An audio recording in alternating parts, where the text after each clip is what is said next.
राजस्थान की राजनीति में एक कहावत बड़ी मशहूर है, जादूगर भले ही अशोक गहलोत कहलाते हों, लेकिन बिना कोई शोर किए पासा पलटने में सचिन पायलट का भी कोई सानी नहीं है। पायलट सियासत की पिच पर कब, कहां और क्या कदम उठा ले, इसका अंदाजा बड़े बड़े राजनीतिक पंडित भी नहीं लगा पाते। और इस बार पायलट ने अपनी नई सियासी कहानी लिखने के लिए चुना है प्रदेश का वागड़ अंचल। जी हाँ, भारत आदिवासी पार्टी के फायरब्रांड सांसद राजकुमार रोत की गैर मौजूदगी में सचिन पायलट ने वागड़ के 4 आदिवासी बहुल जिलों का 2 दिवसीय तूफानी दौरा कर डाला। इस दौरे के दौरान पायलट त्रिपुरा सुंदरी मंदिर भी गए और बेणेश्वर धाम में भगवान महादेव की पूजा अर्चना भी की। अब देखने वालों को तो ये सिर्फ एक धार्मिक यात्रा लग सकती है, लेकिन सियासी गलियारों में चर्चा तेज है कि पायलट मंदिर दर्शन के बहाने वागड़ की सियासी नब्ज टटोलने के लिए निकले थे। अब आप सोच रहे होंगे कि आखिर वागड़ क्षेत्र कांग्रेस के लिए अचानक इतना अहम क्यों हो गया? तो गणित बड़ा सीधा है।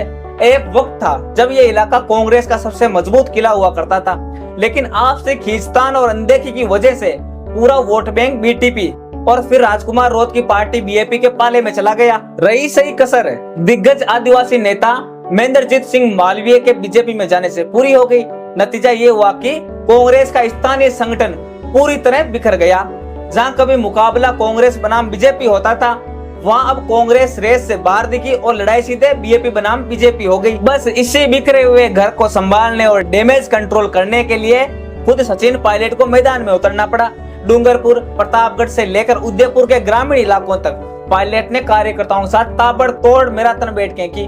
पायलट की नजर वागड़ के उस बड़े जातीय समीकरण को साधने पर है, जहां करीब 75 से 80% तक आबादी भील, मीणा, डामोर और ग्रासिया जैसे अनुसूचित जनजाति एसटी वर्ग की है, जबकि 10 से 15% हिस्सा पाटीदार, जाट और ओबीसी वोटर्स का है।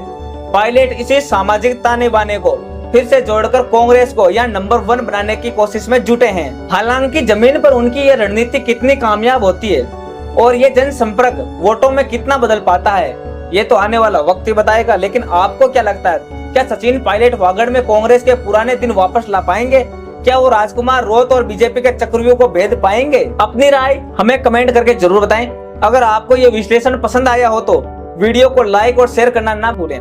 राजनीति की हर बड़ी हलचल के लिए देखते रहिए भारत प्रेस।